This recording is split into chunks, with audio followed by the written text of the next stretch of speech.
Get me one of those fancy lines. Good morning. Hi, welcome to Marketing Moms. I didn't warn Anastasia before I hit live. Welcome to Marketing Moms. We are Ann and Anastasia, and we are going to talk about marketing for the next however many weeks, hopefully the next year at least. We're going to talk about marketing from a human standpoint, is how I've been saying it. You think that's right? I think so. So I do want to remind you before we start that we would love you to subscribe. You can subscribe over at YouTube, at Brennan Annie at YouTube. And we are talking making marketing easy. That's our whole goal here. So if you have questions, ask them. Tell us, what you think of the show. Anything you leave in the comments, we can read over on the right-hand side of our screen, and maybe we put it up here. But maybe what you do is give us an idea for what we're going to talk about next week or the week after. We do have an agenda that goes through, what did we say? How many weeks? 26 weeks. 26 weeks. Mm-hmm. So we know what we're talking about for that long, but we can be persuaded. If you have something, you have a question that we're like, oh, that's a good question, then maybe we'll talk about that. Today, we're going to talk about branding. So as we do, I want to make sure you know that you can ask questions. Ask the questions and we'll answer them. But branding for us, actually, Anastasia, you explain branding a little bit, because I do a lot of the talking. So how do you describe branding when you talk to our clients? We really need to assign who's talking about what beforehand. Yeah. We are very off the cuff. Let's see how this goes kind of people. But okay, so branding is who you are. It's what you want people to know about you, know about your brand, and I feel like I'm still on the spot. Well, it's your logo and your colors. Yes, your logo, your colors. Yes. That's what everybody thinks it is. Yes, but it's not just that. Yeah. Yeah. That's why I'm like, it's this whole, people think that it is only your logo and your colors and, what's on your mug. But it's not, even the logo really needs to be standing for something, like you need, like, why would you design it in the way that you designed it? I mean, there's so many things that go into it.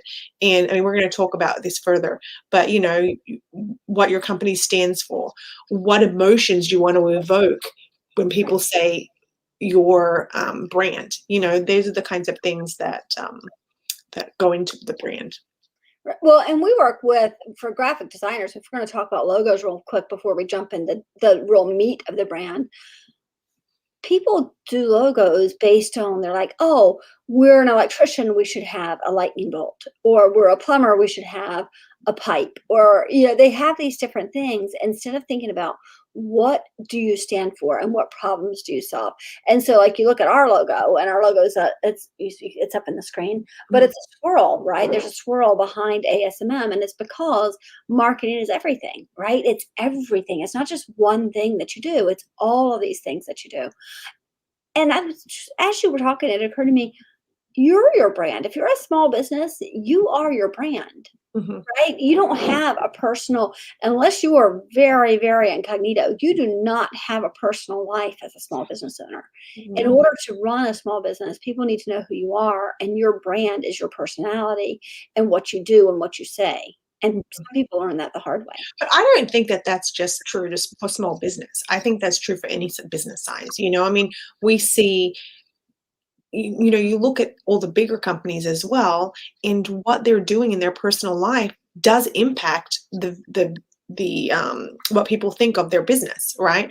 So, I mean, you can't look at, actually, here's a great example. We're watching a show right now, my husband and I, and it is produced by the Weinstein Company.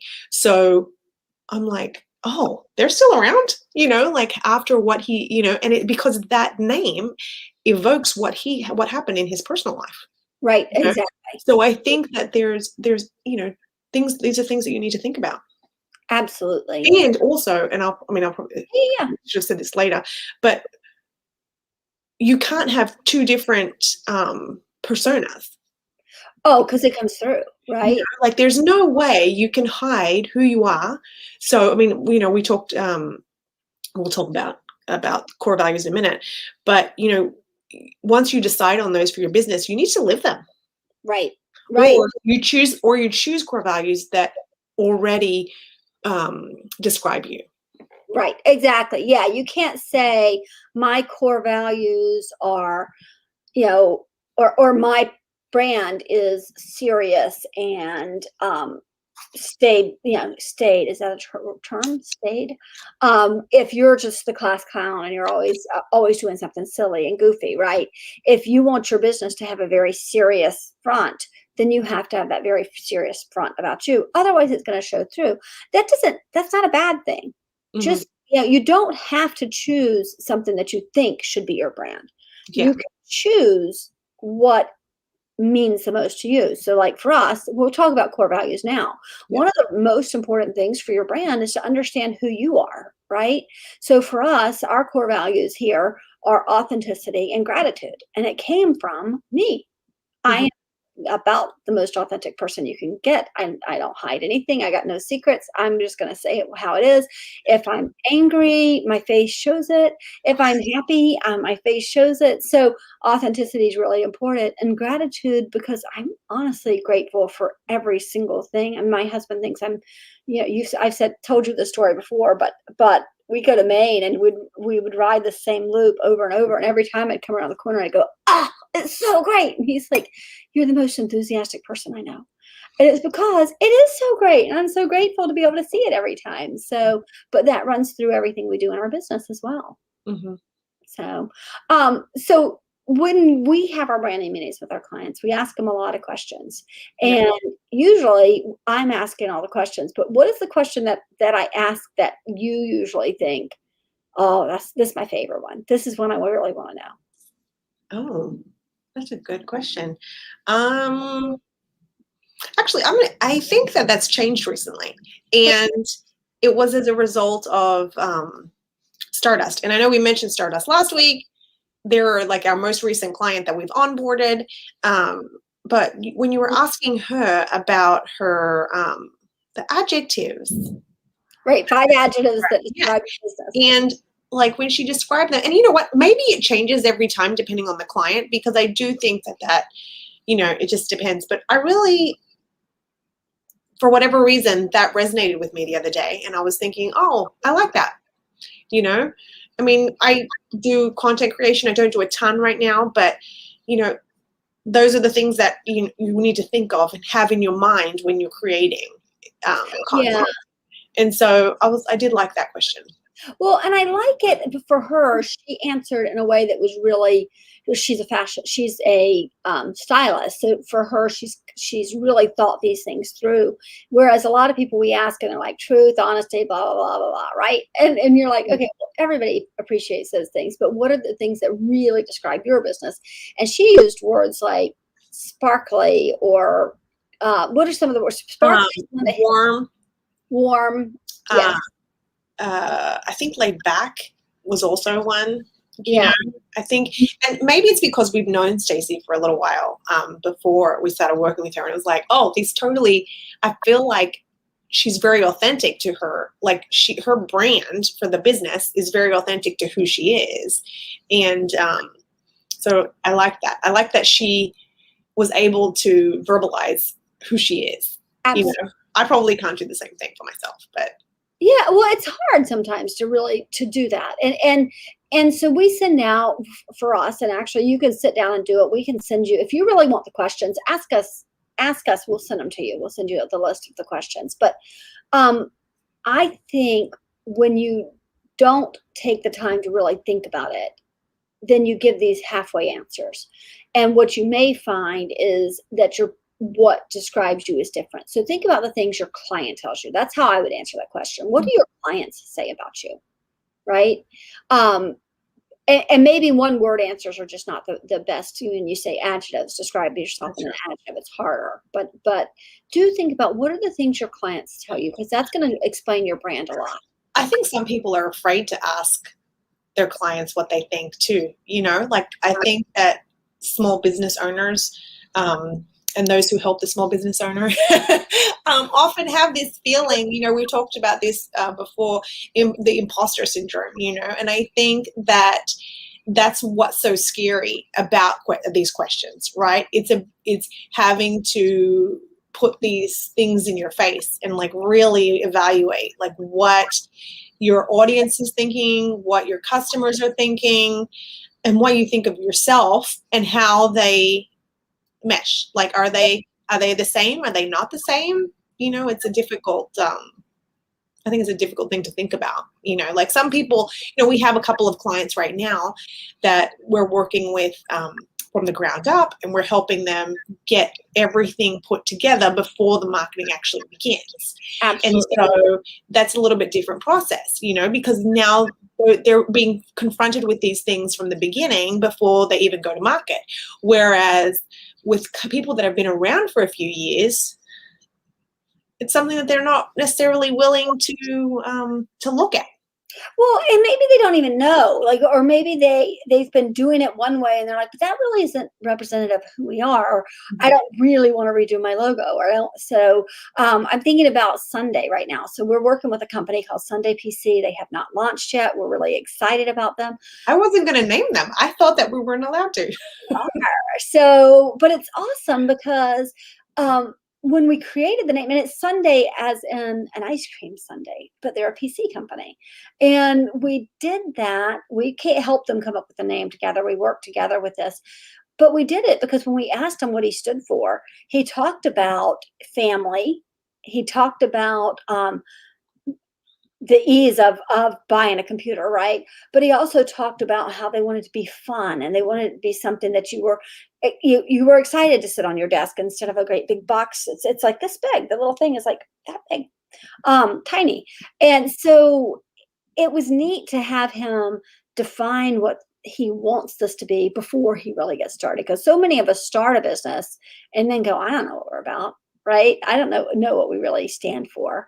And so it does make a difference. Actually, speaking of standing for, I want to kind of take a step back, and we didn't talk about this before we went on the air, so you don't know I'm going to pull this on you. But one of the things that we do at ASMM is we have a charity called Burgers and Bans for Suicide Prevention. And yeah, so this weekend, Anastassia and I spent the weekend or Saturday at the Navy Marine Corps Stadium for the Annapolis Out of the Darkness Walk. And that is a huge part of our brand, right? So it's one of the things we stand for is community, really, and not just mental health, but all community, and being a part of that community in a bigger way. So that part occurred to me too as we were talking, that matters. Yeah, right. It is. It was a great day, and there were so many people out. It was really, it's sad in one way because that everybody that's there has been impacted in some way. Right. And so it can be very mentally exhausting.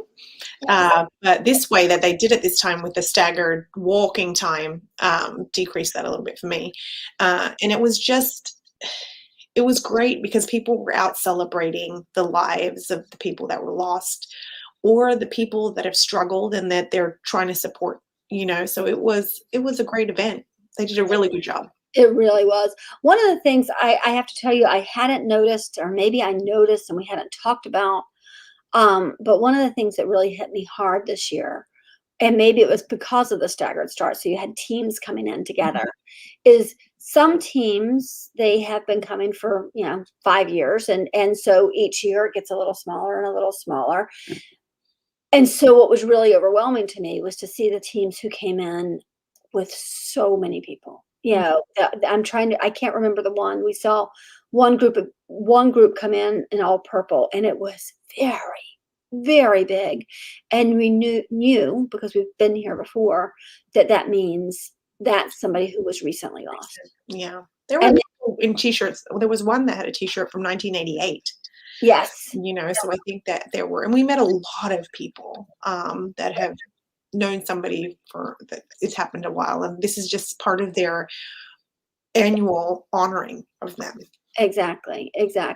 But seeing one of the things where I was going with that is seeing the big groups, and you think about somebody who dies by suicide. And I know this is completely off topic, but I do think it's an important conversation. you see those gigantic groups and you think this person who died by suicide, they're not selfish. They feel like they are completely alone. They Mhm, feel like nobody cares. And that's what depression tells them, right? mhm. Nobody cares. You're completely alone. You don't matter. And here you go with a group of 100 people walking in who cared enough to not only, think about you and miss you, but to show up at this event and raise money and walk. It says a lot about where your mental state of mind is where your state of mind is when you say, okay, that's it, I'm done. Mhm. That was really sad. It was really sad. Sorry, I got off topic, but only because it does matter what you stand for. So that's part of it. But I also want to talk about pain points, because sometimes we'll say pain points and people don't really understand what is the problem you're solving for your customer. What problem? Somebody said to me, I asked them this question. They said, "Well, I need more money in my pocket. That's the problem I'm solving." I'm like, no, no, no, no, not the problem you're solving for yourself. What is the problem you're solving for your customer? Yeah. Right? And it's not always just, oh, well, I'm cleaning their chimney, Yes. right? Yeah, I actually did a presentation. Ann and I are both in BNI, and so it was my turn to do my presentation this week. Ann always creates the presentations because she presents before me, so I just copy and, and reuse her work. But I did when I got to this question of understanding your brand. I mean, this is what the presentation was about, actually, understanding your brand and talking about pain points. One that came to my mind, because they're a client, but we're also a client of theirs, is BL Technical. And the reason is because before we started working with them, anybody needed anything computer wise, they would come to me. I was like the handy employee. And so there were times where I'd be Googling and trying to figure stuff out. And so when we're creating content for him, I know exactly what to say because I'm his customer. I Right. am the person that is, what is my pain point? I need time to work on the business, not try and figure out why an update didn't happen or why some security thing isn't working. Um, Or so while our Google Drive app is not showing up in the top. that's right. Like, where's the Google Drive? So mine's there. They Yeah, so that's the kind of thing that's the pain points, right? So it's not what he's doing for himself, because you're right. People do think that that's what we mean when we say pain point. They're like, oh yeah, I need more clients. It's like, no, it doesn't matter what you want. In your marketing, in your branding, you have to identify your audience and how you're helping them. Like by giving them time. We had a landscaper, and we have a landscaper client, and we had a whole campaign was, what do you want to do with your weekend? Because Right? it's not mow the lawn. Yeah, exactly. You could mow the lawn, or you could go, paddleboarding, or you could go see your kid play soccer. Mhm, So, a lot, actually, I think a lot of times what people are giving back, especially in the service industry, is time. mhm. Right? In the fashion industry, you're giving somebody more than a pair of jeans. You're giving them what they feel like in in that pair of jeans. Definitely. So, speaking of that, actually, that's another great question to ask yourself. What does your customer feel when they use your product? Mhm. Right? Is it relief that, oh my gosh, I'm not going to have a fire at my house because I had my chimney taken care of? Or is it pride because you know your kid's going to do better in school because you hired the right tutoring service? Mhm. Or is it relief again because you found, if you're going to a therapist, what is that therapist given to you? Mhm. They're maybe giving you a peace of mind. They're giving you somebody who you can talk to so you can finally let go of the stuff that's in here, right? Mhm. So yeah, so that problem you're solving may not be that you're selling them an apple. Yeah, you know definitely. So my parents had a fish and chip shop. And when I was 16, they let me get a job somewhere else because I didn't want to work with them all the time. Granted, I still worked at the fish and chip shop, but I got a job at a coffee shop. And I loved that job because everybody that came in was always happy to see me because they knew that when they had that cup of coffee, they could sit down and just enjoy it for a minute and the caffeine would help them, so that's kind of what I think of. We have one of our clients is Baltimore Coffee and Tea, and making, that's something for them, right? Like, it's, what do you get when you pick up your, I mean, this is tea, it's not coffee, but when I have my cup of tea in the morning, I know it's like, oh, and so that's something that you're giving them, right? I will literally say, oh, yay, sometimes when I grab my cup and I take a sip, and I will find myself going, oh, yay. Yeah. Awesome, right? So yeah, absolutely. Absolutely. So it reminds me actually of a study I read about Febreze, the fabric, the thing that makes fabric smell better, or room smell better. And they did a what do you call that? I'm so sorry, I'm drawing a blank. I said marketing made simple. It's because my mind is sometimes so simple. Focus group. Focus group. But they took they would take people, they'd say, go in this room, clean the room, and then use your, make sure you use the Febreze, and we're going to see what your reaction is as you're doing it. And what they found was that almost every time they would spray it, and then there would be this calm, and they'd kind of close their eyes and be like, oh, now it's finished. It smells good, so it must be clean. Yeah. And so it was that feeling, that last feeling of, oh, it smells good, so it must be clean. And that's, I think, something that we need to think about when we're talking about brand. Our brand is so much more than that logo and that color. It's so much more than that. It really is what you're making them feel, what problem you're solving for them. It's who you are and what you stand for. It's so many more things. What other things, as we're going through this, I'm trying to think of some of the other things that you should consider when you're thinking about your brand, even if you're just starting. I thought about competition, right? Yes. What your competition's doing, and what their logo looks like, what their colors are. You do need to, what website, like, there are so many things you need to think of. But when you're looking at branding, I think my brother-in-law has just started his own business in Arizona. And so, when they came to him with, tons of logo designs, and that's the kind of thing that I talked with him about. I was like, okay, so you need to look at the industry and look and see what the colors are being used, and even the simplicity. I kind of went back to when Baltimore Graphics did our logo for Burgers and Bands, and talked to us about the simplicity of not having too many colors, being able to embroider it with only one color if you needed to, just those kinds of things. And those were the things that I was talking to him about as well, because when you have something that's super complicated, like ours, it does, but we're not putting it on shirts, and we rarely use it apart from digital. It could make a difference. If you're a company where you're either printing a lot of shirts or embroidering a lot of shirts, like, those things are costs that are going to be incurred. So those are things that you definitely need to think about. Absolutely. Absolutely. And the other thing is, you don't want to look just like everybody else in the industry, right? So if you're especially, gosh, think about electricians. There are 30, what did I count? Last count, 38 electricians within 5 miles of my office. Yeah. So you want your logo to stand out, right? And you want your branding to stand out. And let's think about that too. A lot of people will do a logo and they'll forget about the rest of what that looks like, right? So then you just got a logo stuck on the side of a truck. But what if you go to somebody who really works with branding and works with creating a branding package for you? Then they'll create the logo and they'll say, this is how it's going to fit on the truck, and this is the other design that will go with your truck when you're wrapping it. And think about it. Actually, if you haven't thought about it, go out and drive today and think about the vans you see and which ones really stick in your mind. I'll tell you, Haas and Company, Haas and Sons, yeah, that absolutely sticks in my mind when I think about this. Yeah. Right? So it matters a lot. It does. All right. And it also matters if you have fonts and the colors. Like, you need to know these things. You need to have the specific colors copied somewhere. Like, there's codes that there's all different kinds of codes. You need to know those color codes, so that when you're using and you're creating content, you know what that is, so that you can do it. I mean, if you look at our screen right here, you can see that the blue matches the blue in our logo.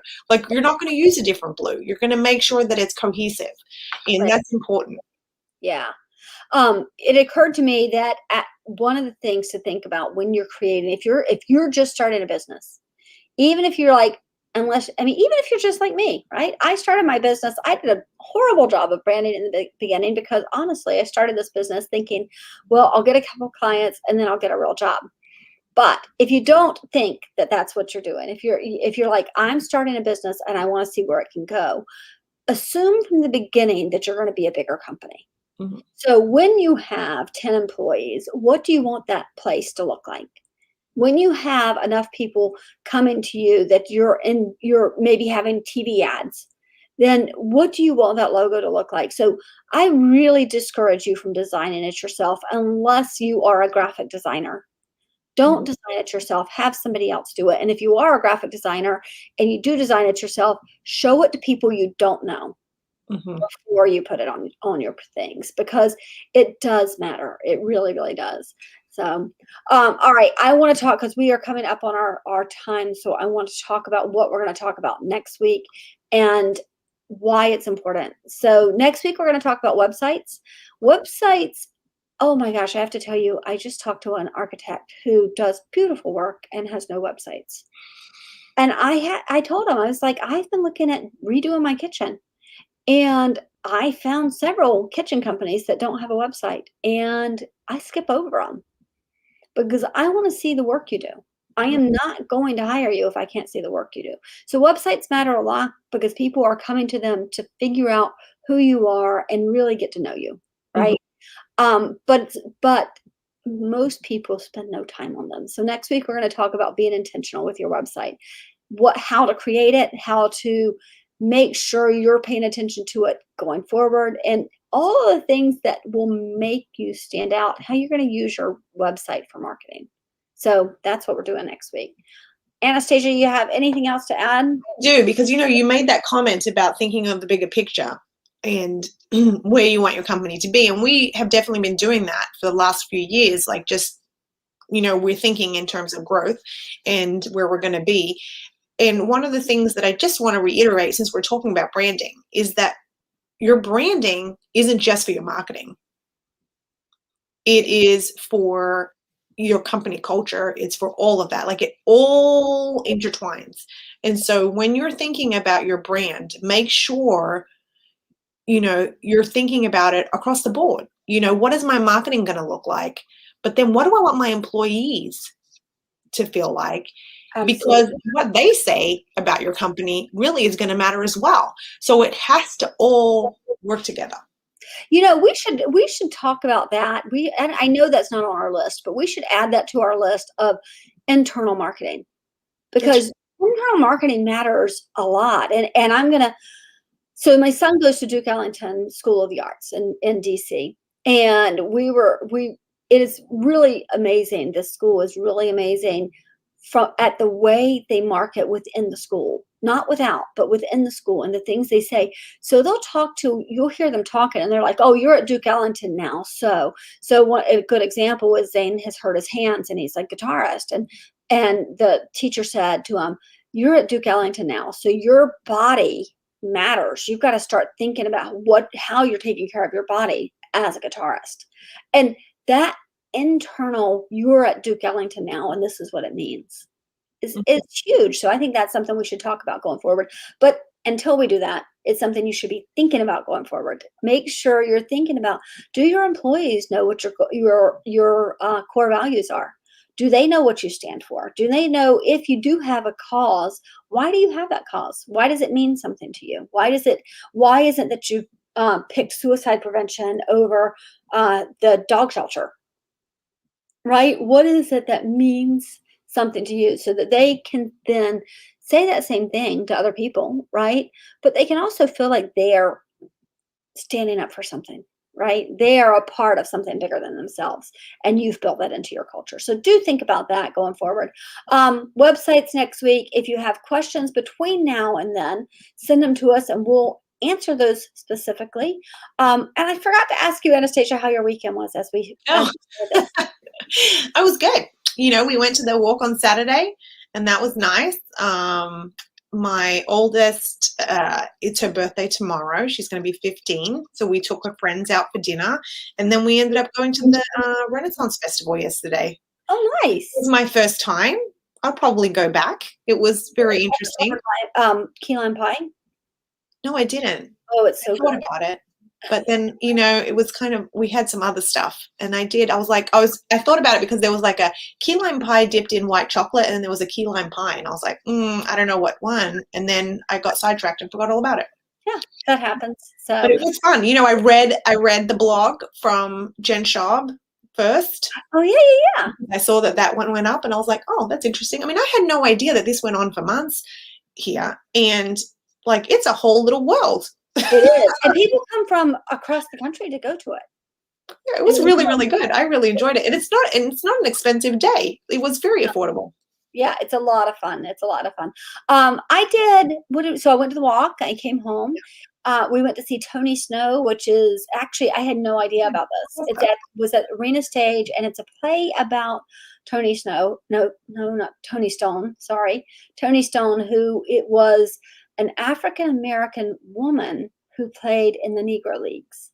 Oh, yeah. And it's her story. I mean, she's, I think, the only African-American woman, or only woman to play in the Negro League. So it was good. It was really good. I will say, we've talked about this before, as a white woman, sometimes I think, oh, I'm not prejudiced. And then I watch something like that and I think, yeah, I used to think that, or that's something I've thought. And thank you for bringing that to my attention. So it was in some ways an uncomfortable show, and parts of it was uncomfortable because I had to re-examine the way I think. So that was interesting. Yesterday we did something fun. I haven't told you about yet, but we went. Zane had his. He does practice with Blues Alley Youth Orchestra. And so Blaze and I decided we'd go down and we'd just walk around. And so we walked in some open houses. That was not because we're looking for houses, but because it's fun to go walking through open houses. And then he had a group of kids over last night. So we sat in the front yard and listened to kids playing jazz. So that was fun. Oh, that's cool. Yeah. But busy weekend, though. I didn't do any. I know. I know. I did go grocery shopping because, I got 3 kids. I got to feed them. But yeah, exactly. It was a very busy weekend. Yeah, exactly. So for those of you who are listening to this, actually, it's not a bad way to end it this way, because I know people drop off, and if they drop off, they miss our personal stuff, and if they stay on, they get to add to it. So that's not bad. All right, everybody. I hope we see you next week. We are fine-tuning this each week, and I think going forward we'll have a better idea of where it's going to go. But our idea really is to have these conversations that we have in our own office, right? Have conversations that we have with our clients, because I think those are the things you're going to walk away with, and you're going to say, oh. So I'm hoping that I'm going to hang up this call, and that you're going to message me, and you're going to say, Ann, what is that list of questions? What do I need to know about my business? If you want to do that, that's great. We'll give you the list of questions. If you're like, I want to sit down with your team for an hour and go over this list of questions so I understand what I stand for, and I can put it to work in my business, then let us know that too. We have a package for that. You can come in and sit down with us for an hour, pick our brain, and figure out how to take your brand and use it in your marketing. So that's a goal of ours as well. And you can reach us at asmmdigital.com. So, all right, guys, we will see you later. Bye-bye. Bye.